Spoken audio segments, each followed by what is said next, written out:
This channel does not promote any violent, harmful, or illegal activities. All content provided by this channel is meant for an educational purpose only.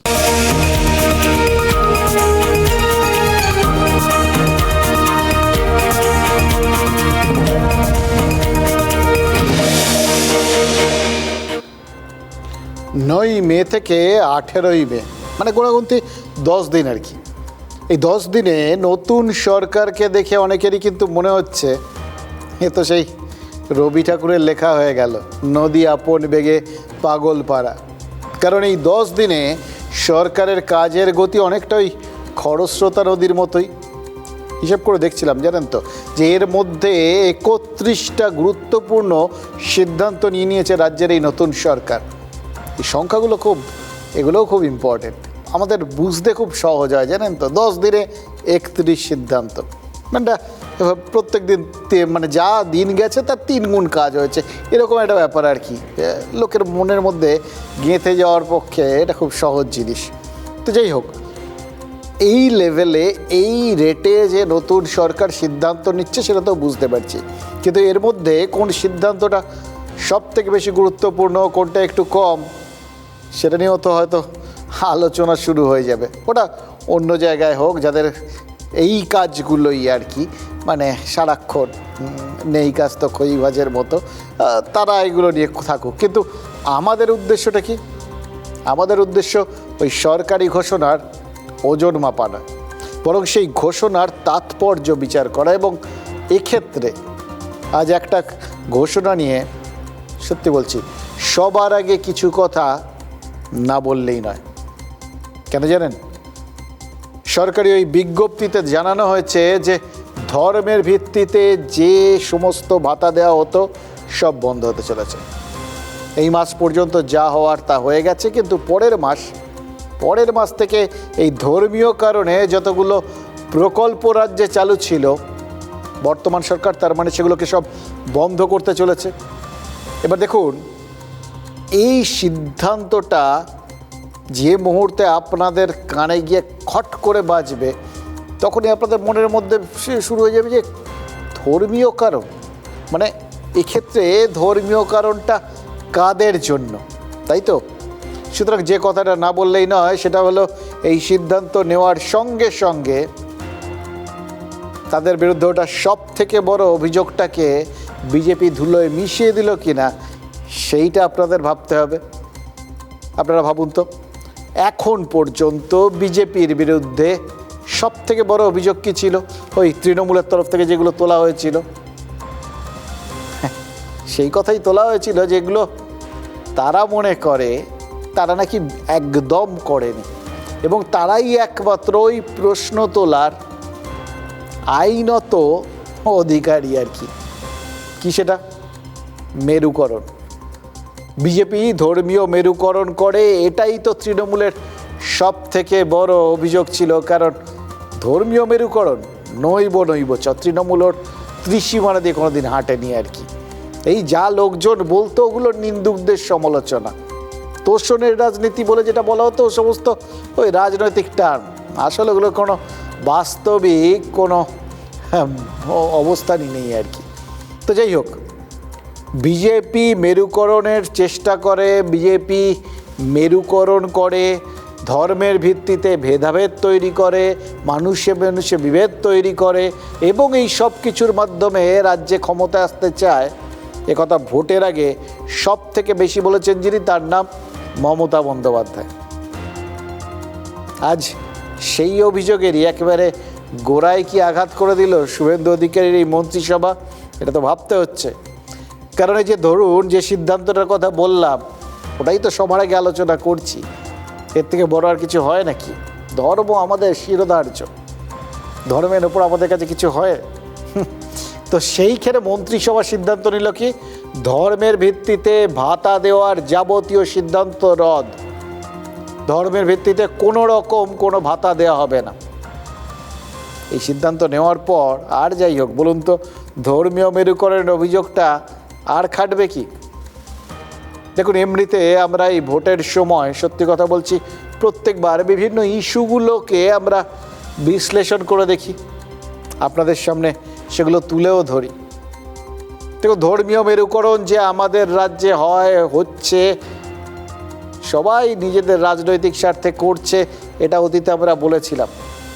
কিন্তু এইবার বিশ্বাস করুন, যখন এই ভোটের আগে আমরা চারপাশে মানুষজনের মধ্যে গিয়ে বোঝার চেষ্টা করেছিলাম, তখন আমরা কিন্তু একটা জিনিস দেখেছিলাম, মেরুকরণ যদি হয়ে থাকে সেটা একটাই, আর নেওয়া যাচ্ছে না, রাজ্যটা একদম আটকে গেছে, এর বাইরে বার করা দরকার। এতদিন তো দেখলাম, এবার একটা আর কত কীরকম হবে, একবার দেখি না কত খারাপ হবে। এই যে মানুষজনের ভাবনাটা, এটাই কিন্তু এবার সব থেকে বেশি ছিল, এবং সেটার প্রমাণ হচ্ছে হিন্দু মুসলিম নির্বিশেষে এবার তৃণমূলকে প্রত্যাখ্যান করা। এটাকে অস্বীকার করা যাবে কি, যে সচরাচর মুসলিম ভোট এককাট্টা হয়ে তাদের বাক্সের মধ্যে পড়ে, এই অভিযোগটা যতই অন্য দলগুলো করুক আর কি, এবার তো সেটারও কোনো বাস্তবতা লক্ষ্য করা যায়নি। এবং সেটাও যখন হয়নি, তখন এই ধর্মীয় মেরুকরণের জায়গাটা এত সুস্পষ্টভাবে দাঁড়ায় কি। এবং তার থেকেও বড় কথা, যে দলটার বিরুদ্ধে ধর্মীয় মেরুকরণের অভিযোগের কথা বলা হলো, তারা ক্ষমতায় এসেই ধর্মীয় যাবতীয় এই ভাতা সেগুলোকে কোথাও গিয়ে বাতিল করে দিল। এবার এই ভাতাগুলো বাতিল করা, ধর্মীয় কারণে ভাতাগুলোকে বাতিল করার মানে কি, মানে ইমাম মুয়াজ্জেম পুরোহিত এরা যে যে ভাতা পেতেন সেগুলো বন্ধ। তো যারা ধর্মীয় গুরুদেরই তোয়াজ করলো না, আর যাই হোক, তাদের বিরুদ্ধে ধর্মের রাজনীতি করার অভিযোগটা এরপরেও আনা যায় কি। তথ্য ও সংস্কৃতি বিষয়ক দপ্তর এবং সংখ্যালঘু বিষয়ক ও মাদ্রাসা শিক্ষা দপ্তরের অধীনস্থ ধর্মীয় শ্রেণীবিন্যাসের ভিত্তিতে প্রদত্ত সহায়তামূলক প্রকল্পসমূহ বন্ধ। এই মাস চলবে, পরের মাস থেকে এটা বন্ধ করা হচ্ছে। सरकार का काम इमाम मुआज्जिम पुरोहित का भाता डिस्ट्रीब्यूशन है, ना एडुकेशन का अच्छा करना है, ना नौकरी देना है। कैबिनेट ने सब रिलीजियस भाता बंद कर दिया। দেখুন, এই বক্তব্যটা রাখার পরেই আপনি যে কোনো মানুষের সাথে কথা বলুন, যে কথাটা শুভেন্দু অধিকারী বলে দিলেন, একজন কেউ পাবেন তার উল্টো দিকে কথা বলতে। এমনকি যে পুরোহিত বা যে ইমাম মুয়াজ্জেমদের ভাতা বন্ধ হয়ে গেল, তারাও কি এর বিরুদ্ধে কোনো কথা বলতে পারবেন?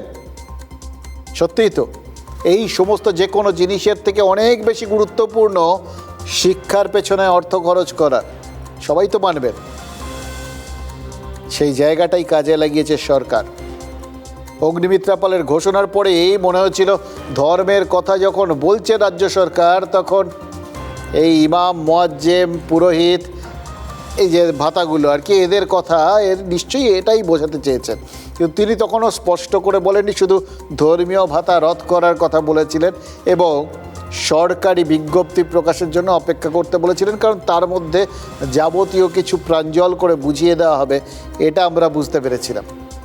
আর বিকেলে মুখ্যমন্ত্রী বুঝিয়ে দিলেন যে এ নিয়ে আর রাগঢাক গুড়গুড়ের কোনো জায়গা নেই। হ্যাঁ, ধর্মীয় প্রকল্প বলতে বা ধর্মীয় কারণে চালু ভাতা বলতে তারা এই সমস্ত ভাতাগুলোকেই বোঝাচ্ছেন। দেখুন, এই সুনির্দিষ্ট যে ভাতাগুলোর কথা বললাম, অর্থাৎ এই ইমাম মুয়াজ্জেম ভাতা বা পুরোহিত ভাতা, এগুলোর কথা তো পরিষ্কার করে দিয়েছেন শুভেন্দু অধিকারী। কিন্তু যে কথাটা কেউ বলেননি, সেটারও আঁচ পেতে অসুবিধে কি? আমাদের ভাবনাকে তো কেউ রুখছে না। মানে যখন সরকার বলেছে যে তারা সমস্ত এই ধর্মীয় ভাতাগুলোকে বন্ধ করে দেবে এবং মাদ্রাসার পাশাপাশি তথ্য সংস্কৃতি দপ্তরের কথাও যখন বলাই হয়েছে, তখন তো এই প্রশ্নটা উঠবে যে তাহলে দুর্গাপুজোর অনুদানও কি বন্ধ হওয়ার পথে? দেখুন, পুজোর অনুদানের বিষয়টা নতুন সরকারের মাথায় কিন্তু আসতেই পারে। তার কারণ, যদি সত্যিই তারা সমস্ত ধর্মীয় কারণকে ধরে নিয়ে সেইটার যা যা ভাতা সেগুলোকে বন্ধ করে একটু জনহিতে, সরাসরি জনহিতে বা এই শিক্ষা বা এরকম সংস্কৃতির প্রসারে তারা খরচ করবেন বলে ঠিক করেন, তাহলে তো পুজোর এই অনুদানটাও বন্ধ হয়ে যেতেই পারে। আমরা যদি একটুখানি হিসেব নিকেশ করে দেখার চেষ্টা করি তাহলে কিন্তু আরও ব্যাপারটা আমাদের কাছে পরিষ্কার হবে, কেন আমরা এটা ভাবছি, কেন এটা ভাবনা চিন্তা হতে পারে। দেখুন, চূড়ান্ত, আবার বলছি, চূড়ান্ত বিষয়টা স্পষ্ট করে সুনির্দিষ্ট করে জানানোর দায়িত্ব সরকারের। কিছুটা জানিয়েছেন শুভেন্দু অধিকারী, মুখ্যমন্ত্রী যখন বলছেন তখন তো সেটাই বিজ্ঞপ্তি বলে ধরতে হবে, বা তার বাইরে যা যা আছে সেগুলো ওই বিজ্ঞপ্তি, সরকারি বিজ্ঞপ্তি সামনে এলে আমাদের কাছে পরিষ্কার হয়ে যাবে। তো আপাতত আমরা যেগুলো ভাবনা চিন্তার মধ্যে এনেছি সেইগুলো একটু আপনাদের সামনে তুলে ধরি, আপনাদেরও ভাবনা চিন্তার শরিক করি আর কি। দেখুন, সরকারি তথ্য অনুযায়ী মোট ৪৫,০০০ পুজো কমিটিকে ভাতা দেয় রাজ্য। এবার প্রতি পুজো কমিটিকে ১,১০,০০০ টাকা করে ভাতা দেওয়ার ভিত্তিতে মোট খরচ হতো কত? ৪৯৫ কোটি টাকা।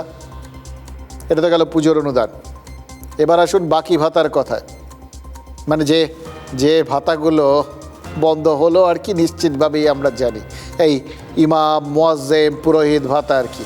এদের সাহায্য করতে গিয়ে গত অর্থবর্ষে মমতা বন্দ্যোপাধ্যায়ের সরকারের কতগুলো টাকা খরচ হয়েছে জানেন? প্রায় ২০০ কোটি টাকার মতো। তার মানে পুজোর অনুদান যদি ধরা হয় আর তার সঙ্গে এই ভাতাগুলো, এই সব মিলিয়ে রাজ্যের প্রায় ৭০০ কোটি টাকার মতো বেরিয়ে যেত প্রত্যেক বছর এই ধর্মীয় দান ধ্যানের কারণে। এবার যদি এই খরচ বন্ধ হয় তাহলে এই ৭০০ কোটি টাকা যে সরকার বাঁচিয়ে ফেলবে, এই হিসেবটা নিশ্চয়ই শুভেন্দু অধিকারী কষে ফেলেছেন। অবশ্য দেখুন, পুজোটাকে আবার সংস্কৃতি বলে ধরলে অন্যরকম কিছু হিসেব টিসেব হতে পারে, ফলে ওটার জন্য আমরা সরকারি বিজ্ঞপ্তি পর্যন্ত অপেক্ষা করছি। কিন্তু মোটের ওপর আমাদের সাধারণ বুদ্ধিতে যেগুলো আসে আমরা সেগুলোই আলোচনা করছি। আসলে আমাদেরই সরকার তো, আপনার আমাদের ভোট দিয়ে তৈরি করা সরকার, আমাদের মতো করেই তো হিসেব নিকেশ খরচ খরচাগুলো দেখতে হবে, তাই না? কারণ দিনের শেষে এই আমাদের সরকার, সেটা আর কি ওই নাম বদলে যায়, পার্টি বদলে যায়, কিন্তু আমাদের সরকার তো সে কবে থেকে জানি, আমাদের দ্বারা সরকার, আমাদের জন্য সরকার, আমাদের সরকার, এটাই তো সরকারের সংজ্ঞা আমাদের কাছে। তো সেই সরকার আমাদের জন্য ভেবেচিন্তেই খরচ খরচা করেন। শুধু কিছু কিছু খরচ খরচা তারা ওই দল অনুযায়ী আর কি, মানে যখন এর আগে তৃণমূলের সরকার ছিল তারা একরকমভাবে খরচ করেছিলেন। তাদের মনে হয়েছিল যে এই শিক্ষা, সংস্কৃতি বা স্বাস্থ্য এই খাতে বা ডিএ এই ধরনের বিষয়, এগুলোতে খরচ করাটা এগুলো অপচয়। যেগুলো সঞ্চয়, ভবিষ্যতের সঞ্চয় অথবা ভোট বাক্সের সঞ্চয়, সেখানে তারা খরচ করেছিল, অর্থাৎ এই ধর্মীয় খাতগুলোতে। এবার এই সরকার, এখন বিজেপি সরকার বদলে গেছে, তো তারা এখন যদি মনে করেন যে না, ওখান থেকে যেটা অন্তত বললেন শুভেন্দু অধিকারী, ওই ধর্মীয় খাতের খরচাগুলো ওগুলোর এই মুহূর্তে প্রয়োজনীয়তার থেকে অনেক সুবিধে, অনেক জরুরি। যারা পড়াশুনো করছেন, যারা উন্নয়নের জন্য তাকাচ্ছেন, তাদের পেছনে খরচ করা, শিক্ষার প্রসারের জন্য খরচ করা। এবার শিক্ষার প্রসারটা এমন একটা জিনিস, দেখুন ওই বললাম, কেউ শুধু যে এটার এগেনস্টে কিছু বলতে পারবেন না তা না। ওই যারা এই বিভিন্ন ধর্মীয় ভাতাগুলো পেতেন, সেই ইমাম, মুয়াজ্জেম, পুরোহিতরাও জানেন এই শিক্ষাটা যদি তাদের পরবর্তী প্রজন্মটা ঠিকভাবে পায় তাহলে আর ভাতা নির্ভর হয়ে বাঁচার দরকার পড়বে না। এবং বলুন তো, দিনের শেষে কোন বাবা চান যে তার সন্তান পর মুখাপেক্ষী হয়ে থাকুক, হাত পেতে বসে থাকুক? কেউ চান না। ফলে এটা সবার কাছেই একটা অত্যন্ত সুচিন্তিত সিদ্ধান্ত বলে মনে হবে। এবং তার সঙ্গে সঙ্গে বললাম, আপনার আমার হিসেব যেরকমভাবে চলে, আমাদের সংসারে একটা খাতে খরচ বেড়ে গেলে আমরা অন্য জায়গা থেকে কাটছাট করে টাকাটা জোগাড় করার চেষ্টা করি, সরকারও তাই করবে, এটাই তো স্বাভাবিক। আমাদের সরকার তো মহিলাদের জন্য সামাজিক সুরক্ষা প্রকল্প থেকে শুরু করে বেকার বা বার্ধক্য ভাতা, এই সবই তো এবার ডবল করে দেওয়ার সিদ্ধান্ত হচ্ছে, দ্বিগুণ। মানে দ্বিগুণ খরচ, কিন্তু আয় সেটা তো আলাদা করে বাড়ার কোনো জায়গা নেই। হ্যাঁ, কিছু কিছু ক্ষেত্রে কিছুভাবে হয়তো বাড়ানো হবে, কিন্তু সেটা বাদ দিয়ে একটা যারা ব্যবসা সামলান তাদের জন্য একটা কথা আছে, জানেন তো, খুব ব্যবহার করেন তারা, পারচেজে প্রফিট, অর্থাৎ বিক্রি করে মুনাফা লাভ করা না, ওই কেনার সময় মুনাফা করে নেওয়া। আপনি যত সস্তায় কিনবেন, বেচার দাম হয়তো ঠিক আছে, আপনি একটা জিনিসের বাজার দাম 10 টাকা, 10 টাকাতেই আপনাকে বেচতে হবে, কিন্তু আপনি হয়তো কিনতেন ওটা 8 টাকা দিয়ে, তার বদলে আপনি যদি ওটাকে 5 টাকায় কিনে নিতে পারেন, তাহলে অটোমেটিক্যালি আপনার লাভের অঙ্কটা বেড়ে গেল। সরকারও তো মোটামুটি মনে হচ্ছে সেই রাস্তাতেই চলছেন, পারচেজে প্রফিট, অর্থাৎ যে বাজে খরচাগুলো সেই খরচাগুলোকে বন্ধ করে ভাতাই দিচ্ছেন। হয়তো বিভিন্ন ক্ষেত্রেই তারা সেগুলো খরচ করবেন, কিন্তু তাদের ওই খরচের রসদটা তুলে নিচ্ছেন তারাও হয়তো ভাবছেন যে এভাবে দুহাত খুলে খরচ করলে সরকারটা চলবে কি করে, তার থেকে একটুখানি অপচয়টা বন্ধ করি। দেখুন, এই খরচ করার বিষয়গুলো যেরকম রয়েছে, খরচ কমানোর বিষয়টা সরকার ভাবছে, সেটা তো আমরা বুঝলাম। এবং পাশাপাশি আরও একটা জিনিস মাথায় রাখার খুব দরকার পড়ে গেছে। আমাদের সরকারটা কিন্তু উত্তরাধিকার সূত্রে প্রায় 8 লক্ষ কোটি টাকার দেনা মাথায় নিয়ে ক্ষমতায় এসছে। ফলে তাকে অপচয় করার বড় লোকের ছেলের মতো হাত খুলে খরচ করবে এই পরিস্থিতি নেই, এটা শুভেন্দু অধিকারী জানেন। এবং তাই জন্যেই তিনি যে জিনিসগুলোকে এখন পর্যন্ত অগ্রাধিকার দিচ্ছেন সেটা কিন্তু সাধারণ মানুষের মধ্যে সদর্থক বলেই মনে হচ্ছে, কারণ তাদের ভাবনা চিন্তার সঙ্গে, তাদের সংসার চালানোর সঙ্গে এবার শুভেন্দু অধিকারীর সরকার চালানোর ভাবনাটা, সেটা কিন্তু কোথাও গিয়ে মিলে যাচ্ছে। ওদের ভাতা পেত না, তো সংসার তো চলতো, কোনো রকম অসুবিধা তো কারো ছিল না। আমরা সমাজ থেকে বেতনটা দিতাম, এখানে 2000 কি 2500 টাকা দিয়ে একটা হেল্প করছিল, সেটার প্রয়োজন নাই। এই ভাতাটা যদি বন্ধ করে দেওয়া হয় সব থেকে ভালো হবে, কারণ এই ভাতা দিয়ে মুসলমানদের মানুষের, সংখ্যালঘু মানুষদের কোনো উপকারে আসছে না। সার্বিক উন্নয়ন করতে গেলে কোনো একটা সম্প্রদায়কে, কিছু ব্যক্তিকে অ্যাডভান্টেজ দেব আর সেটা ভোট ব্যাংকে ধরে রাখবো, এটা আমি বলবো নতুন সরকারের এই সিদ্ধান্ত সঠিক সিদ্ধান্ত। দেখুন, সাধারণ মানুষ তো বটেই, যারা মোটামুটি আপনার আমার ভালো মন্দের ইজারা নিয়ে রেখেছেন, সেই নেতাদের একজন হুমায়ুন কবিরও যখন এক বাক্যে স্বীকার করছেন যে ভোটের কারণেই মমতা বন্দ্যোপাধ্যায়ের সরকার এই ধর্মীয় প্রকল্পগুলো চালু করেছিলেন এবং সেটা ঠিক হয়নি, ধর্মীয় কারণেই কিছু মানুষকে বিশেষ সুবিধে পাইয়ে দেওয়াটা ঠিক নয়, তাতে সামগ্রিকভাবে রাজ্যের কোনো উপকার হয় না, তখন মনে হচ্ছে এই ভোটের লক্ষ্যে যে ডোল, সেই ডোলগুলোকে বন্ধ করে শুভেন্দু অধিকারী কিন্তু এই যাত্রায় উতরে গেলেন। দেখুন, আরেকটা জিনিস খুব মনে পড়ছে, যেদিন ওই ইমাম ভাতাটা চালু হয়েছিল না, ঠিক সেদিন আমাদের মনে আছে আমরা কিছু বন্ধু বান্ধব বসে গল্প করছিলাম। আমাদের একজন বন্ধু, সে মুসলিম, কিন্তু কোনোদিন সে যে মুসলিম এই কথাটা ভাবেনি। আজকে আপনাদের সামনে বলার সময় বলতে হচ্ছে, তার কারণ সে সেদিন যে কথাটা বলেছিল সেটা যে কত সুদূর প্রসারী ছিল, এবং এই ভাবনা চিন্তাগুলো যদি কোনোভাবেই রাজনীতিকদের মাথায় ঢুকতো, তাহলে হয়তো আমাদের চারপাশে অনেক কিছু অন্যরকম হতো, সেটা বুঝতে পারি। সেদিন সে কী বলেছিল জানেন? আমরা যখন বসে গল্প করছি, বলেছিল, জানিস, আজকে প্রথমবারের জন্য কেউ মনে করিয়ে দিল আমি মুসলিম। আমার কানে আজও বাদে কথাটা। কি মারাত্মক কথা ভাবুন তো, ইমাম ভাতা চালু হলো আর একজন বলল প্রথমবারের জন্য কেউ আমাকে মনে করিয়ে দিল আমি মুসলিম। তারপরের এই দীর্ঘ সময়টা আমাদের রাজ্য কীভাবে চলেছে আমরা তো দেখেছি। ধর্মীয় বিভাজন যদি হয়ে থাকে, ওখান থেকে হয়েছে। ধর্মীয় বিভাজনের চেষ্টা যদি হয়ে থাকে, ভোটের লক্ষ্যে হয়েছে এবং তখন থেকে হয়েছে। দেখুন, ভোটের কারণে যে ডোল বা ভাতা বন্ধ হয়, তার বদলে কি হয়? যে জিনিসগুলো ভোটের জন্য চালু হয়েছিল সেগুলো তো বন্ধ হয়েছে দেখলাম,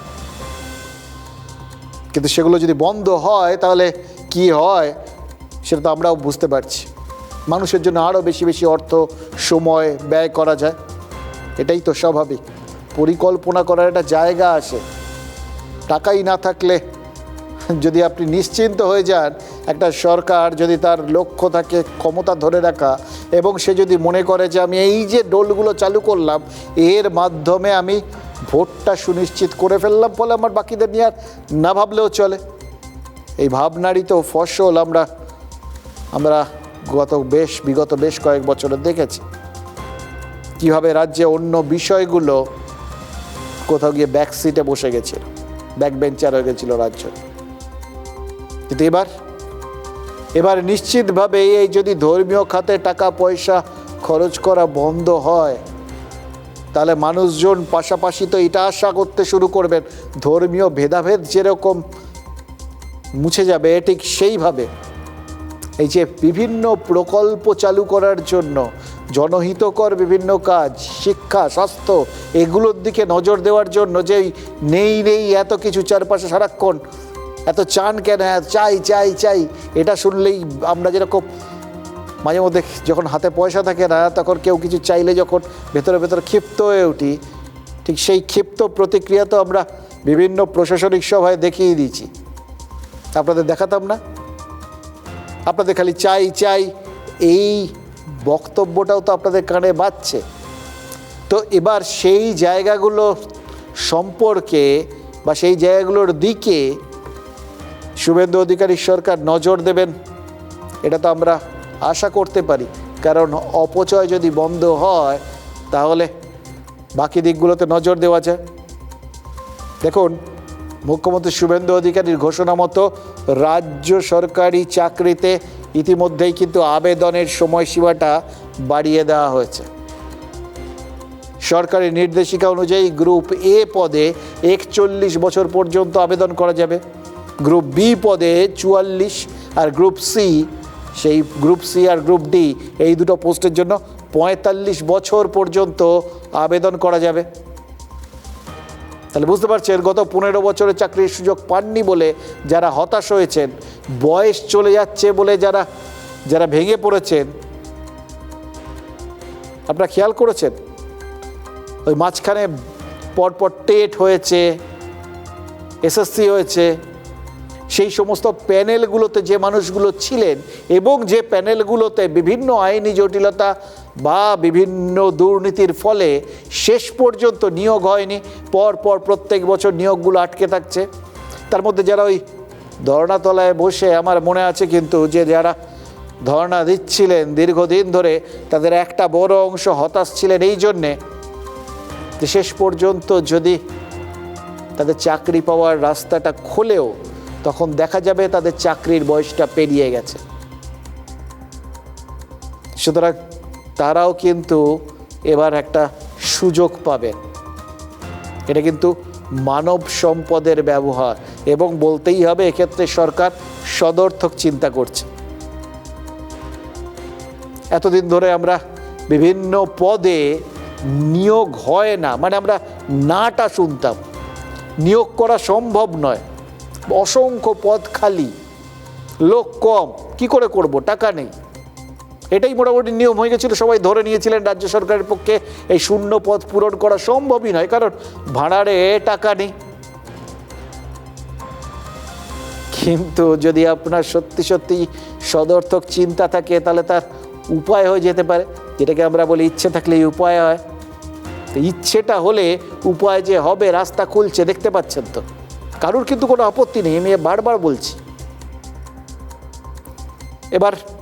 এবার যারা এসব সত্ত্বেও সরকারের যেগুলো এই জনহিতকর ব্যাপার, যেগুলোর জন্য একটু ব্যতিক্রমী চিন্তাভাবনা তারা করছেন, সেগুলো যাদের পছন্দ হচ্ছে না, যারা সেই পুরনো প্রসেসে ফিরে যেতে চান, পুরনো সময় আটকে থাকতে চান, সেই সুযোগ সুবিধা তাদের মতো করে খুশি মতো যেমন খুশি চলোর প্রতিযোগিতায় মারতে চান, তাদের সঙ্গে কি ব্যবহার করা হবে সেটাও তো রাজ্যের প্রশাসন বুঝিয়ে দিচ্ছে। আপনাদের আপনাদের মনে আছে যে কয়েকদিন আগেই আমরা বললাম শব্দ দূষণ নিয়ন্ত্রণের উদ্দেশ্যে ধর্মীয় স্থানে জোরে জোরে বাইক বাজানোর বিরুদ্ধে নিষেধাজ্ঞা জারি করা হয়েছিল। এটা কিন্তু সব ধর্মের সব ধর্মস্থানের জন্যই প্রযোজ্য। একইভাবে প্রকাশ্যে গরু বা মোষ জবাইয়ের বিরুদ্ধেও নিষেধাজ্ঞা জারি হয়েছিল। রাস্তা বন্ধ করে ধর্মীয় অনুষ্ঠান করাটা সেটা নিষিদ্ধ হয়েছে এবং সেই সঙ্গে বেআইনি দখলদারি তুলতে রাজ্য জুড়ে প্রশাসনিক অভিযান শুরু করা হয়েছে। এগুলো সবকটা আমি একসঙ্গে বললাম, তার কারণ হচ্ছে যে এই সবগুলোকে একটা ব্র্যাকেটের মধ্যে এনেই পার্ক সার্কাসে বিক্ষোভ দেখানোর চেষ্টা করেছিলেন সেখানকার সংখ্যালঘু সম্প্রদায়ের কিছু মানুষ। আমি আবার বলছি, তার আগে খেয়াল করে দেখুন গোড়াপত্তনটা কোথা থেকে হয়েছিল। আমাদের সেই বন্ধুর বক্তব্যই ধরুন বা আজকে দাঁড়িয়ে হুমায়ুন কবিরের বক্তব্য। হ্যাঁ, সেই হুমায়ুন কবির যিনি 70-30-এর হিসেব কষেছিলেন এবং চরম সাম্প্রদায়িক মন্তব্য করেছিলেন, সেই তিনিও যখন গোটা বিষয়টার মধ্যে সমস্ত সম্প্রদায়ের ভালোই দেখতে পাচ্ছেন, আলাদা করে সংখ্যালঘু সম্প্রদায়ের খারাপ হবে এরকম কিছু বলতে পারছেন না, তখনও কিছু মানুষ, তাদের উস্কানো হয়েছে কিনা, তাদের পেছনে কোনো দুর্বুদ্ধি সম্পন্ন মানুষ আছে কিনা এগুলো আমরা জানি না, কিন্তু মোদ্দা কথা হচ্ছে তারা পার্ক সার্কাস 7 পয়েন্ট ক্রসিং অবরোধ করেছিলেন। দেখুন, প্রতিবাদ করার, গণতান্ত্রিক পদ্ধতিতে প্রতিবাদ করার অধিকার সবার আছে, যে কোনো সিদ্ধান্তের প্রতিবাদ করার তাদের সবার, সমস্ত মানুষের, সমস্ত নাগরিকের সেই অধিকার আছে। কিন্তু প্রতিবাদের নামে সাধারণ মানুষকে হেনস্থা করা, আইন ভাঙা, এগুলোর অধিকার তো কারণ নেই। হাঙ্গামা করা, কলকাতা পুলিশ এই অবরোধ তুলতে 40 মিনিট মাত্র সময় নিয়েছে, মাত্র 40 মিনিট, বেশি না। অবরোধকারীরা ইট পাথর যথারীতি ছুঁড়েছে, কিন্তু পুলিশ তারাও হাত খুলতে বেশি সময় নেয়নি। বল এসছে, ব্যাট চালিয়েছে, কয়েক ঘা লাঠির বাড়ি পড়তেই রাস্তা ফাঁকা, পার্ক সার্কাস দখলমুক্ত। আমরা তো এই একটা, দেখুন আবার বলছি, কোনোটাই অভিপ্রেত নয়, কারুর অধিকার নেই পুলিশের ওপর এরমভাবে আক্রমণ করার, আইন নিজেদের হাতে তুলে নেওয়া এবং পুলিশকে আইন মোতায়েন করতে গিয়ে এভাবে লাঠি চালাতে হবে কোনো না কোনো সহনাগরিকের ওপর, এটাও হয়তো সবসময় কাম্য নয়, কিন্তু আইন শৃঙ্খলা বজায় রাখার দায়িত্ব পুলিশকে দেওয়া হয়তো এই সমাজটা যাতে ঠিকঠাক থাকে, সমাজে যাতে আইন শৃঙ্খলা ঠিকঠাকভাবে থাকে, সেই জন্যে। আমরা তো জানি ভয় আর ভক্তি, বারবার বলি আপনাদের, এই দুটো জিনিস না থাকলে আইন শৃঙ্খলা কখনো সঠিকভাবে চলে না, সমাজটা কখনো শৃঙ্খলাবদ্ধভাবে চলতে পারে না। গতকালের এই ঘটনার পর নিশ্চিতভাবেই পুলিশের সম্পর্কে এই ভয় আর ভক্তি দুটোই ফিরে আসবে। তাহলে আখেরে লাভ কাদের? আপনার আমার মতো সাধারণ মানুষের, যে কোনো ধর্মের সাধারণ মানুষের, যারা সারাদিন পরিশ্রম করেন একটু ভালো থাকার জন্য, সন্তানের একটু শিক্ষার ব্যবস্থা করার জন্য, অসুস্থ হলে যাতে একটু ঠিক চিকিৎসা পাওয়া যায় তার জন্য, এই তো ছোট ছোট চাহিদাগুলো। বছরে একবার একটুখানি যদি একটু টাকা জমাতে পারি তাহলে একটুখানি হয়তো ঘুরতে গেলাম, অথবা কোনো মাসে যদি খরচটা একটু কমানো যায়, ভবিষ্যতের জন্য একটু টাকা জমলো, আমার সন্তানের জন্য একটা কিছু করে রাখলাম। সাধারণ মানুষ তো, ছোট্ট ছোট্ট আশা, ছোট্ট ছোট্ট ভরসা। কিন্তু মুশকিল হচ্ছে সাধারণ মানুষের দৃষ্টিভঙ্গি দিয়ে গোটা বিষয়টাকে তো দেখা হয় না, দেখানোর চেষ্টা হয় রাজনৈতিক দৃষ্টিভঙ্গি দিয়ে এবং ভোটের দৃষ্টিভঙ্গি দিয়ে, এবং তার ফলে যে বিভিন্ন সামাজিক অনুশাসনগুলো, সামাজিক শৃঙ্খলাগুলো এবং শৃঙ্খলা রক্ষা বাহিনীগুলো তারা ছত্রভঙ্গ হয়ে যায়। গতকালের এই ঘটনার পর অনেকেই অবাক হয়ে প্রশ্ন করছেন, এই পুলিশই কি সেই পুলিশ যে পুলিশ এর আগে পার্ক সার্কাস, রাজাবাজার বা কোথাও অবরোধ হলে ঘন্টার পর ঘন্টা শুধু দাঁড়িয়ে থেকেছে, দুই শব্দ করেনি। যে পুলিশ মুর্শিদাবাদ বা মালদায় সংখ্যালঘুরা জাতীয় সড়ক আটকে দিল, জোর খাটায়নি। আমি সংখ্যালঘু বললাম, আসলে ধরতে হবে কিছু দুষ্কৃতী যারা তাদের রাজনৈতিক উদ্দেশ্য সাধিত করেছে এবং তার জেরে পুরো সমস্ত সম্প্রদায় নির্বিশেষে সমস্ত সাধারণ মানুষ তারা হেনস্থা হয়েছে। কারণ তাদের ভালো রাখার দায়িত্ব যাদের, আইন শৃঙ্খলা বজায় রাখার দায়িত্ব যাদের, সে পুলিশ তো ছোটো জগন্নাথ হয়ে গেছিল, রাজনীতির হাতকড়া তাদের হাতে পড়ে গেছিল। এবার সেই পুলিশই কি করে মুহূর্তে ঠান্ডা করে দিল পার্ক সার্কাস? এই প্রশ্ন যাদের মাথায় ঘুরছে তাদের উত্তর দিয়েছেন মুখ্যমন্ত্রী। আজ পার্ক সার্কাসে কলকাতা পুলিশের ডিভিশনাল অফিসে ঢুকে গেছিলেন শুভেন্দু অধিকারী। ভাবুন তো, পুলিশ আক্রান্ত হয়েছে আইন শৃঙ্খলা মোতায়েন করতে গিয়ে এবং তাদের সেই অফিসে চলে গেছে, ডিসি অফিসে চলে গেছেন মুখ্যমন্ত্রী। এটা কতদিন পরে দেখলেন? পুলিশ কর্মীদের আইনের শাসন প্রতিষ্ঠার জন্য সেখানে গিয়ে তিনি যেরকম তাদের শাবাশি দিয়েছেন, পিঠ চাপড়েছেন, মনোবল বাড়িয়েছেন, আর তেমনই বলে এসছেন কেউ আইন ভাঙার চেষ্টা করলে তার থেকে খারাপ পুলিশ মন্ত্রী আর কেউ হবেন না। দেখুন, শুভেন্দু অধিকারীর কথার থেকে দুটো বিষয় তো আমরা জলের মতো বুঝে গেছি।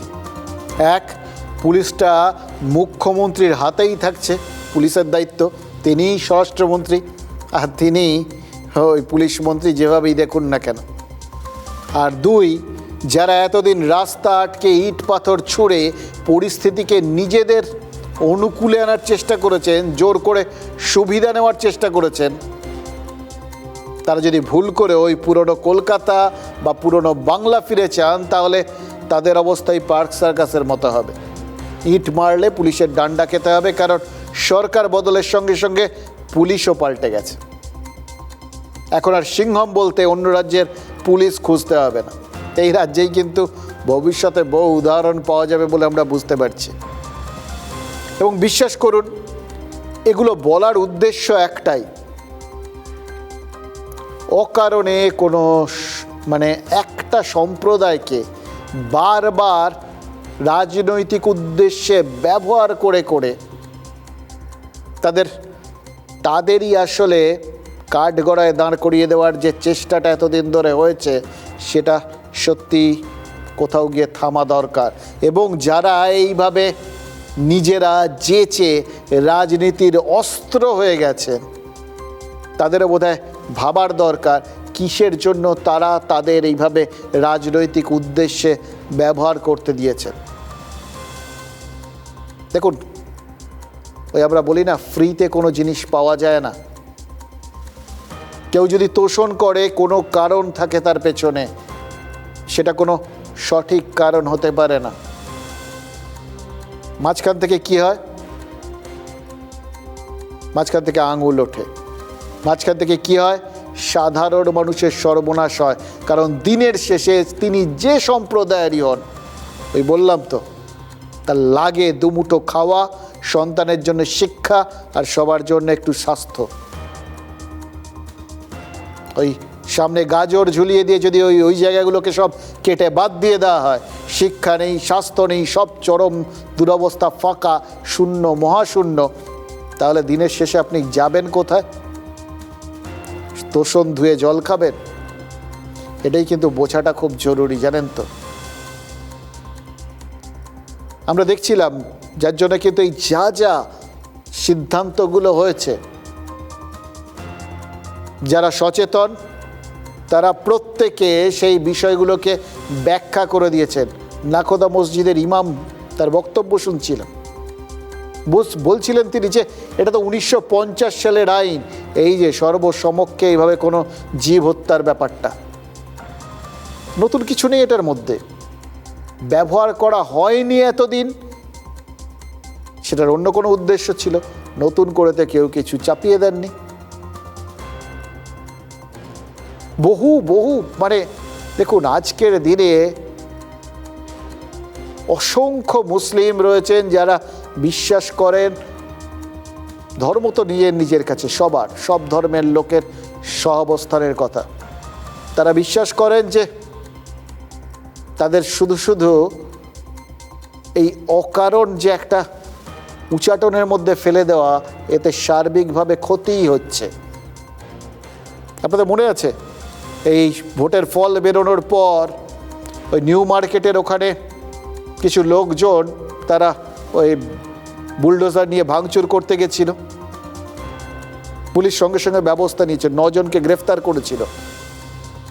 কিন্তু ওই নিউ মার্কেট অঞ্চলেরই বহু মুসলিম ব্যবসায়ী যাদের দোকানপাট আছে তাদের সাথে কথা বলছিলাম,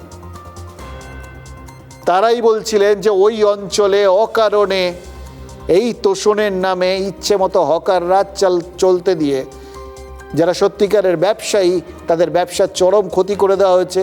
যে নিউ মার্কেটের মধ্যে একটা বিরাট বড় একটা ব্যবসায়িক সম্ভাবনা লুকিয়ে রয়েছে, সেই নিউ মার্কেটটা আস্তে আস্তে কোথাও গিয়ে দমবন্ধ হয়ে গিয়ে গলা টিপে মেরে দেওয়ার মতো পরিস্থিতি হয়েছে। সব কিছুরই মুদ্রার এপিট ওপিট থাকে, আমাদের একটা দিক দেখানো হয়, আরেকটা দিক দেখানো হয় না, জানেন তো। আমরা দেখেছিলাম আসানসোল, আপনাদের বলেছিলাম ওখানে একটা মন্দির বন্ধ করে রাখা হয়েছিল, অথচ যখন মন্দির খোলার সিদ্ধান্ত নেওয়া হলো বেশ কয়েক বছর পর, 2 সম্প্রদায়ের মানুষই কিন্তু তাতে সহায়তা করেছেন। আবার আসানসোলে ধর্মীয় স্থানে ওই লাউড স্পিকার বিধি প্রচার করতে গেলে সেখানে কিন্তু আবার পুলিশের ওপর হামলাও হয়েছে, ফাঁড়িতে হামলা হয়েছে, গাড়ি ভাঙচুর হয়েছে, র্যাফ নামাতে হয়েছে।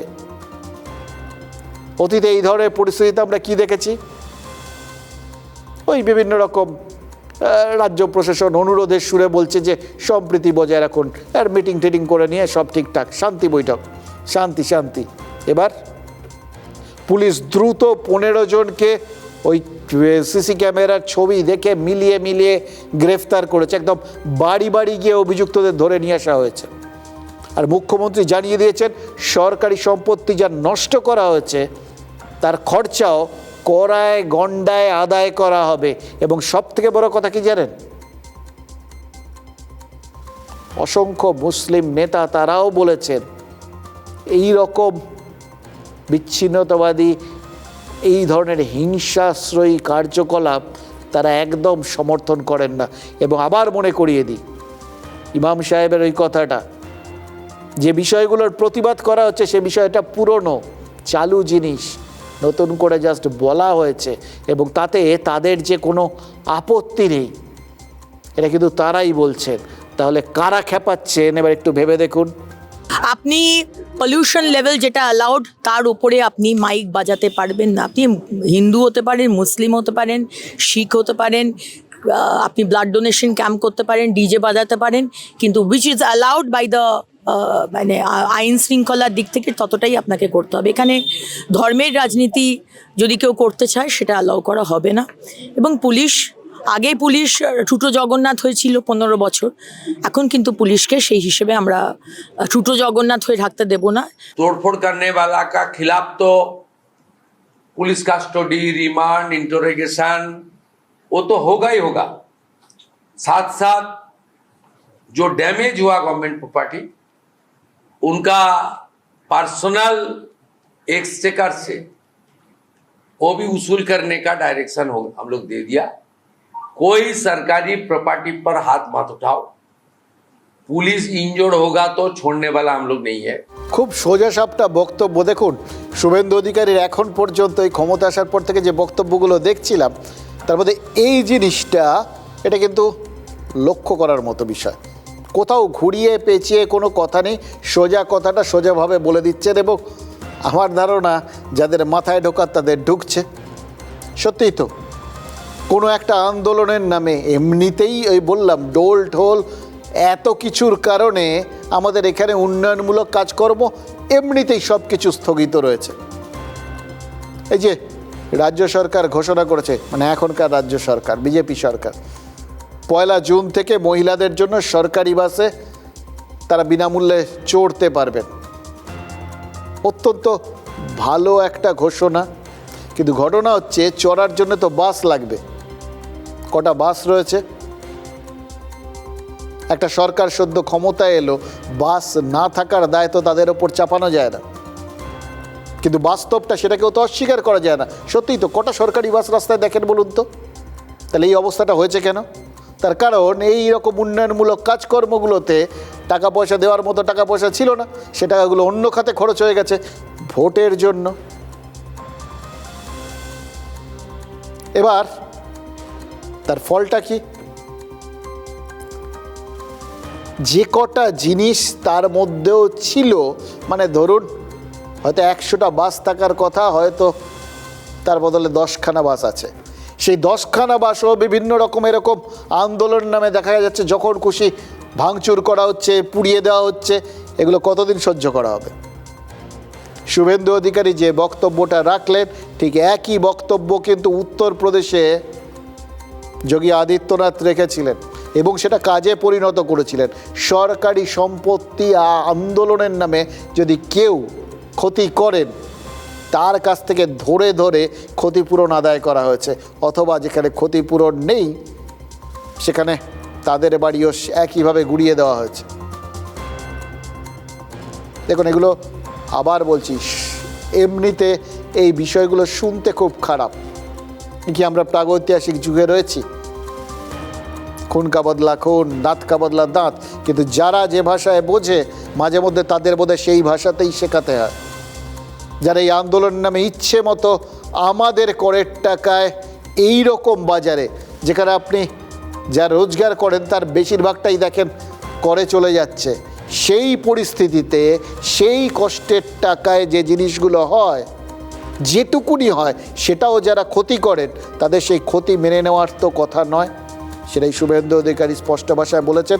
এবং এখন পর্যন্ত যে মুড আমরা দেখতে পাচ্ছি সরকারের, হয়তো তারা সেটা বাস্তবে পরিণত করে দেখাবেন। সুতরাং সব মিলে বুঝতে পারছেন সিজন চেঞ্জ হচ্ছে। সিজন চেঞ্জে অনেক কিছু হয় এবং সবার সিজন চেঞ্জ সহ্যও হয় না। তৃণমূল কংগ্রেসকে দেখে মনে হচ্ছে পুলিশ প্রশাসন এ সবার যে বদল, ঋতু বদল, সেটা তাদের ঠিক সহ্য হচ্ছে না। এই দুদিন আগে আসানসোল আর গতকাল পার্ক সার্কাসে পুলিশের ভূমিকা দেখার পর কারুর কাছ থেকে কোনো নিন্দা প্রস্তাব আসেনি, কেউ আহত হননি, কিন্তু পুলিশ গোটা আইন শৃঙ্খলা পরিস্থিতি নিয়ন্ত্রণের বাইরে যেতে দেয়নি। এটা দেখে বরঞ্চ সবাই সাধুবাদ জানিয়েছেন। একমাত্র তৃণমূল তারা পুলিশের নিন্দা করেছে। তৃণমূলের পেজ থেকে ওই সিভিল ড্রেসে থাকা পুলিশ কর্মীদের নিয়ে যেরকম প্রশ্ন তোলা হয়েছে, তেমনি বাংলা বিরোধী বিজেপি বাংলার মানুষের ওপর অত্যাচার করছে বলেও তৃণমূল দাবি করেছে। দেখুন, তৃণমূলের এই পোস্টের পর একটা কথা কিন্তু চারপাশে দারুণভাবে ভেসে উঠেছে।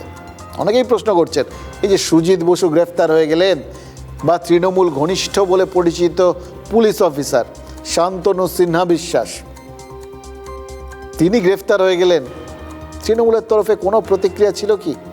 একটাও পোস্ট করেছিল? করেনি তো। তাহলে সুজিত বসু বা শান্তনু সিনহা বিশ্বাসটা বিগত শাসকের কাছে কেউ নন, দুয়োরানি।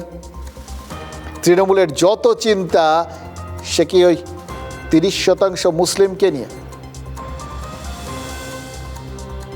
আবার বলছি, সত্যি কথাটা কি জানেন?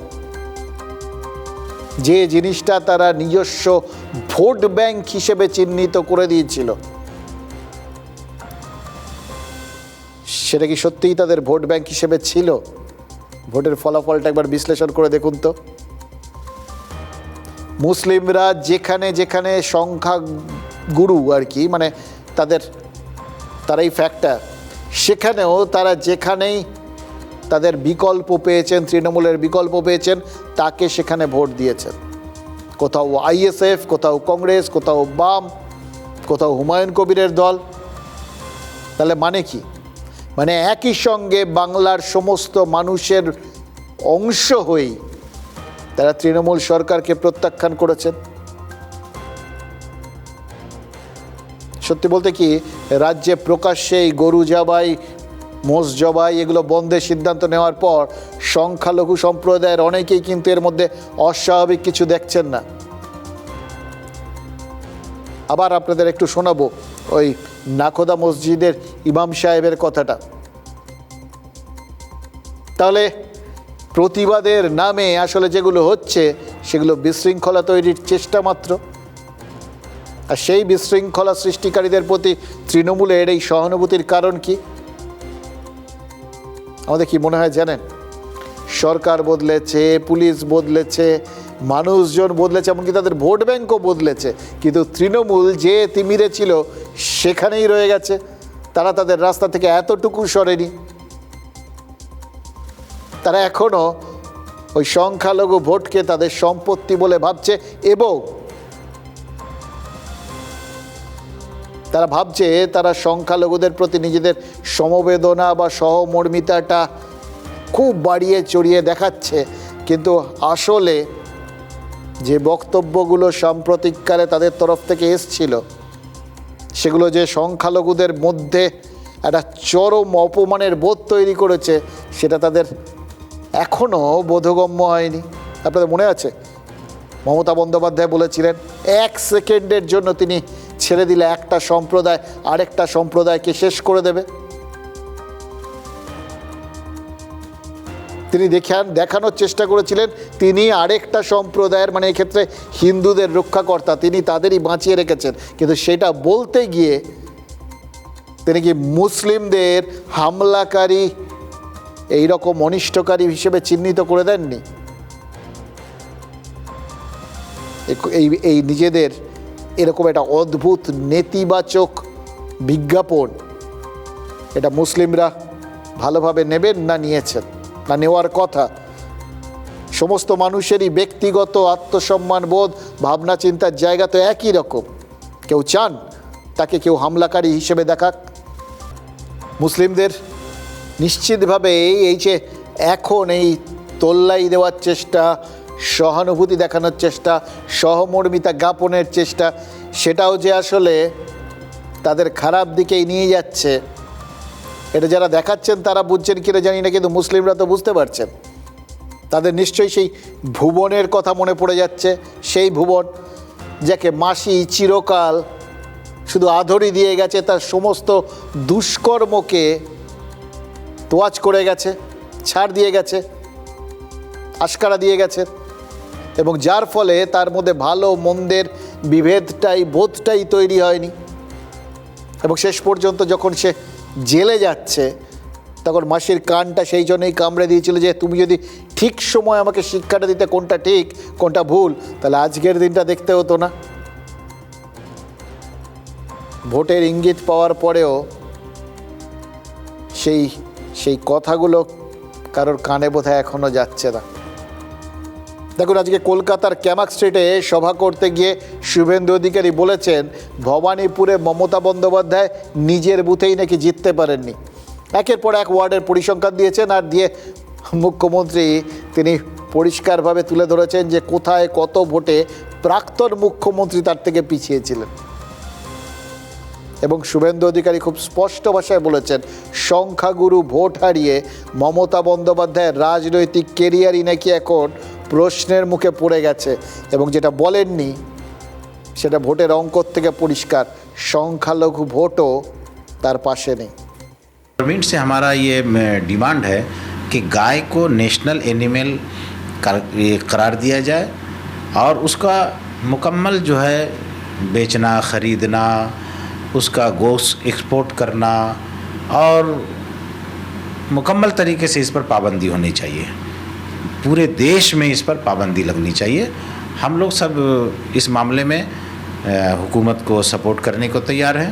दूसरी बात है कि वो स्लॉटर हाउस में उसका कुर्बानी होना चाहिए या ज़बह होना चाहिए, तो स्लॉटर हाउस भी इंतज़ाम करके देने का काम ये सरकार का है। একটু আলোচনা সাংগঠনিক নেতাদের সঙ্গে, সামাজিক নেতাদের সঙ্গে, ধর্মীয় নেতাদের সঙ্গে সরকার কি চাইছে সেটা মানুষকে একটু বুঝিয়ে যদি করা যায় তাহলে মনে হয় এই ধরনের অনভিপ্রেত ঘটনাগুলির কোনো ধরনের আমরা সেটা অ্যাভয়েড করতে পারবো। যে নিজের বুথে জিততে পারে না তাকে দরজা দেখিয়ে দিয়েছে বাংলার মানুষ যে আপনার রাজনৈতিক দিন শেষ, টাটা বাই বাই, খতম, পুরা খতম। দেখুন, মমতা বন্দ্যোপাধ্যায় অনেক ঘাত প্রতিঘাত সহ্য করেছেন, তার অভিজ্ঞতার ভাণ্ডার অফুরন্ত।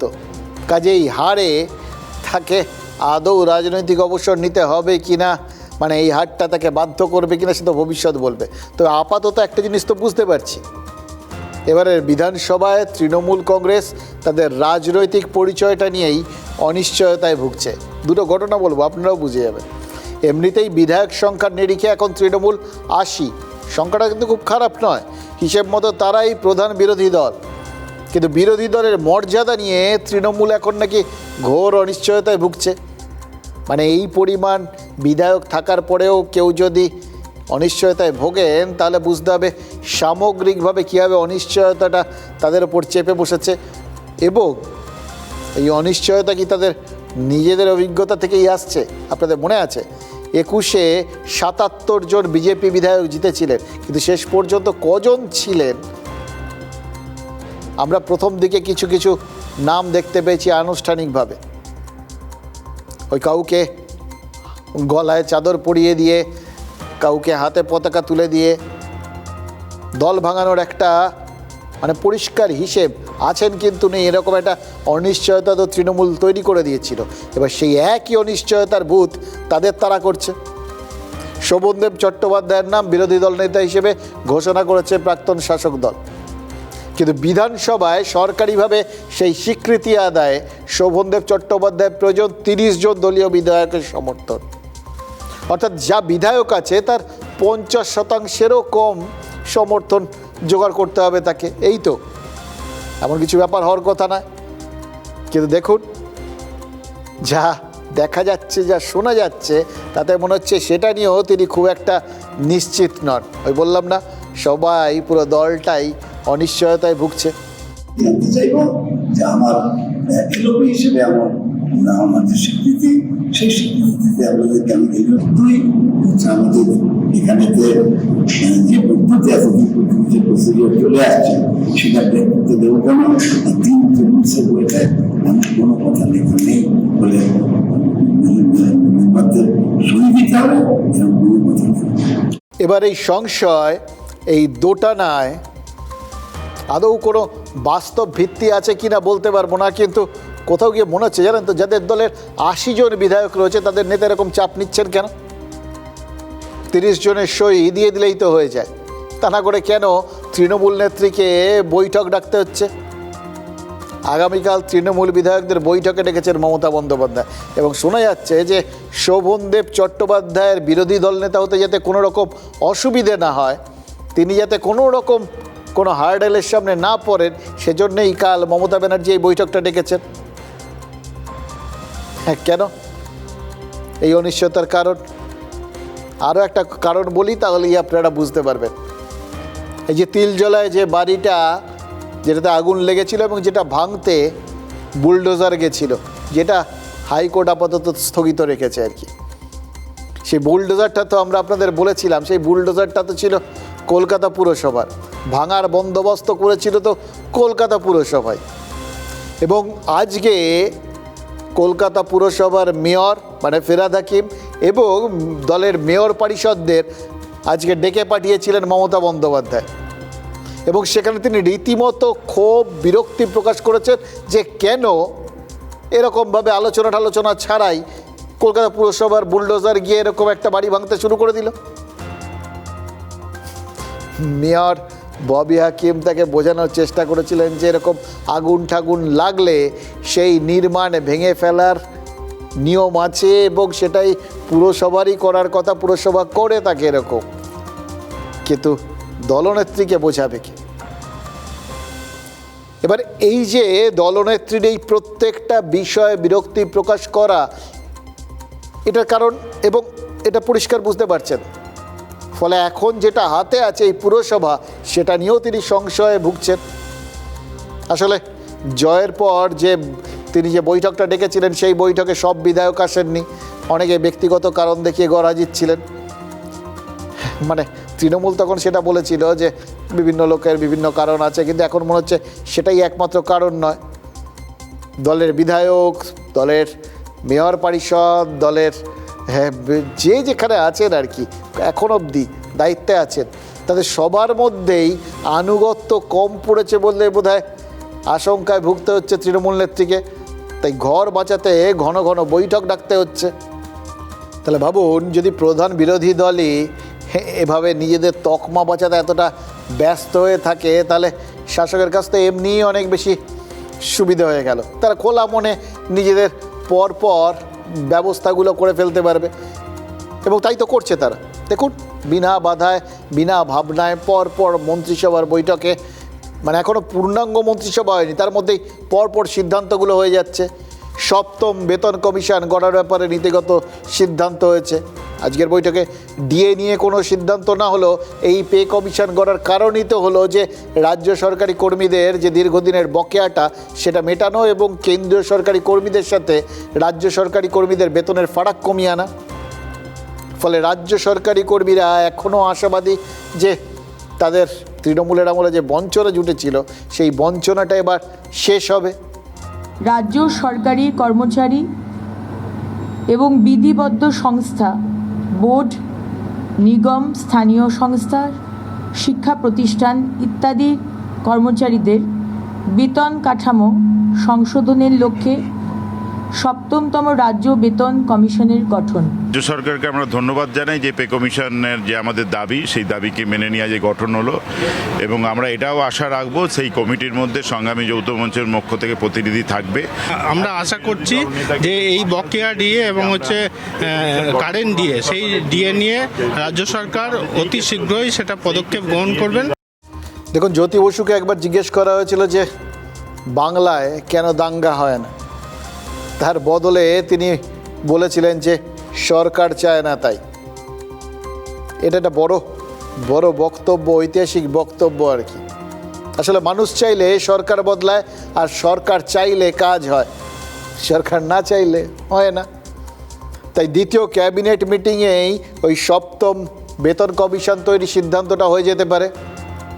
সরকারি চাকরিতে আবেদনকারীদের বয়সের ঊর্ধ্বসীমাটা বাড়িয়ে দেওয়া যায়, যাতে বঞ্চিত চাকরি প্রার্থীরা আর একটু সুবিধা পান, সুযোগ পান। মহিলাদের সরকারি বাসে যাত্রা ফ্রি হয়ে যায়। 1 জুন থেকে অন্নপূর্ণা ভাণ্ডারের ঘোষণা হয়ে যায়, আর কেন্দ্রীয় সরকারের জল জীবন মিশনে বাংলাকে যোগ করার জন্য প্রয়োজনীয় মৌ স্বাক্ষর হয়ে যায়। দেখুন, এগুলো সব বলতে পারেন বিজেপি নির্বাচনী প্রতিশ্রুতি, যেগুলো পরপর এখন ক্যাবিনেট বৈঠকে পাশ হচ্ছে। কিন্তু প্রতিশ্রুতি তো অতীতেও আমরা দেখেছি, যেগুলো ন্যায্য পাওনায় ডিএর মতো বা সরকারি কর্মচারীদের দাবি দাওয়া, বেতন কমিশন, এগুলো তো এতদিন অন্তত তৃণমূল সরকার তারা ভাবনা চিন্তা করার কোনো যোগ্য বলেই মনে করেন, ইচ্ছে করে ঠেলে সরিয়ে রাখত। এখনও পূর্ণাঙ্গ মন্ত্রিসভা আত্মপ্রকাশ করেনি, কিন্তু দেখুন কাজ তো এগিয়ে যাচ্ছে। এমনিতে ডাবল ইঞ্জিন জুড়লে গাড়ির গতি একটু বাড়বে হয়তো, কিন্তু সিঙ্গেল ইঞ্জিনে গাড়ি ঝোটানো কি একদমই অসম্ভব। যেসব রাজ্যে বিজেপি ক্ষমতায় নেই সেখানে কি জল জীবন মিশন নেই? আছে, কারণ ভারতের আর কোনো রাজ্যে কেন্দ্রীয় প্রকল্পকে জোর করে আটকে রাখার রাজনীতি হয়নি।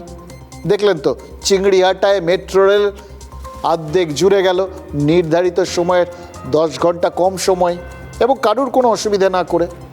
বাকিটাও হয়ে যাবে বোঝা যাচ্ছে, অথচ সেটাই 1.5 বছর ধরে আটকে ছিল। আইন, আদালত, মামলা, মোকদ্দমা, আমাদের এই ট্যাক্সের টাকার দফা রফা। কেন এই বারবার সব কিছুতে কেন্দ্র রাজ্য বিরোধ ছিল? কারণ কেন্দ্রীয় প্রকল্পগুলোর ঘোষণাপত্রে নরেন্দ্র মোদীর ছবি কেন থাকবে, এটা অপছন্দ। বাংলায় দ্বিতীয় কোনো নেতার ছবি রাজ্যবাসী দেখুক, এটা অপছন্দের বিষয়। সেই নেতা দেশের প্রধানমন্ত্রী হলো। তাই করোনার টিকাও রাজ্য নিজস্ব করোনার টিকা তৈরি করার একটা ব্যবস্থা করে ফেলেছিল বোধহয়, যাতে সার্টিফিকেটে প্রধানমন্ত্রীর পরিবর্তে মমতা বন্দ্যোপাধ্যায়ের ছবি লাগানো যায়, যদি ওই খামখেয়ালিপনাটা কার্যকর হয়নি। এবার দেখুন, এই সবগুলো ঝটঝট করে হয়ে যাচ্ছে, কারণ তখন গোয়ার তুমির কারণে আটকে ছিল, গোয়ার তুমি সরে গেছে, কাজ হচ্ছে। মানুষের জন্য কাজ করতে চাইলে করা যায়, শুধু নিজের ইগোটাকে মাঝখান থেকে সরিয়ে নিতে হয়। 2026 সালের 1 জুন থেকে পশ্চিমবঙ্গ রাজ্যের সমস্ত সরকারি বাসে পশ্চিমবঙ্গের মহিলাদের জন্য বিনামূল্যে পরিবহন প্রকল্পের নীতিগত অনুমোদন। ভালো লাগছে। দিল্লিতে তো এটা অনেকদিন আগে থেকেই রুলসটা শুরু হয়েছে, আমাদের এখানেও ওয়েস্ট বেঙ্গলে এলো, ভালো লাগছে। এই মুহূর্তে বাসের সংখ্যা বাড়ানোর বিষয়ে কোনো ডিসিশন হয়নি এবং আপনারা জানেন যে জুন মাসে আমরা বাজেট পেশ করতে চলেছি, তারপরে অবশ্যই এটা আমাদের মাথায় আছে এবং মাননীয় মুখ্যমন্ত্রী এটাও বলেছেন কিছু নতুন ইলেকট্রিক বাসেস আমরা নেব। ভালো লাগছে, 1 তারিখ থেকে আমাদের জন্য মহিলাদের যে স্পেশাল ছাড় দিচ্ছে, শুনলাম নতুন আমাদের সরকার এসছে, ভালোই লাগছে। আই গেস সবার প্রয়োজন নেই, ঠিক আছে, কিন্তু যাদের প্রয়োজন আছে, কিছু মানুষকে আমি দেখেছি যারা একটু ডিনাইলে চলে এরকম এসি বাসে উঠতে, তারা উঠতে পারবে ভালোই। দেখুন, মন্ত্রী হওয়ার পরেই অগ্নিমিত্রা ঘোষণা করেছেন যে শুধু বাসে নয়, রাজ্যের যে কোনো রাস্তায় দিনে রাতে যে কোনো সময় যে কোনো পোশাক পরে মহিলারা যাতে অবাধ যাতায়াত করতে পারেন, কেউ যাতে চোখ তুলে তাকানোর সাহস করতে না পারে, তার ব্যবস্থা করা হবে। মহিলাদের নিরাপত্তায় বিশেষ মহিলা পুলিশ বাহিনী তৈরি করা হবে। আপাতত রাজ্যে মহিলাদের সামনে এক ব্যক্তিত্বকে হাজির করেছেন শুভেন্দু অধিকারী, যেটাই কিন্তু একটা বড় বার্তা। IPS Damayanti Sen, Park Street কেসকে যিনি ওই ডিল ওয়েন্ট রং বলেননি, বলেছিলেন ধর্ষণই হয়েছে। তিনি এবার যাবতীয় নারী নির্যাতনের তদন্ত করবেন। অতীতের সব বকেয়া তদন্ত তো বটেই, যে সমস্ত নির্যাতিত মহিলা বিভিন্ন কারণে অভিযোগ জানাতে পারেননি তারাও কমিশনে এসে জানাতে পারবেন। নারী নির্যাতন কমিশনের মাথায় অবসরপ্রাপ্ত বিচারপতি সমাপ্তি চট্টোপাধ্যায় থাকছেন, আর তদন্তকারীদের মাথায় দময়ন্তী সেন।